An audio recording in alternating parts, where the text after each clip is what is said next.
Tushda xotini xiyonat qilsa, nimani anglatadi?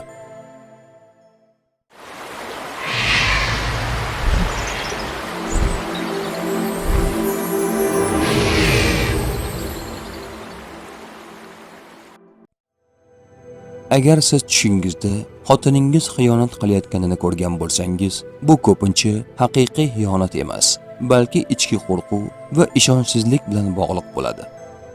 Agar tushda juda og'ir his qilsangiz, bu sizning ichingizda rashk, xavotir yoki yo'qotishdan qo'rqish borligini bildiradi.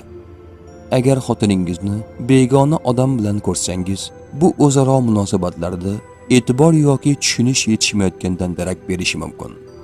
Ba'zan bu tush sizning o'zingizga bo'lgan ishonchingiz pasayganini yoki o'zingizni solishtirayotganingizni ham anglatadi. Yana bir talqin. Bu tush sizni munosabatlarga ko'proq e'tibor berishga, ochiq gaplashishga chaqiradi. Xulosa qilib aytganda, bu tush ko'pincha ichki his-tuyg'ular, ishonch va munosabatlar bilan bog'liq bo'ladi. Real voqeani anglatmasligi ham mumkin.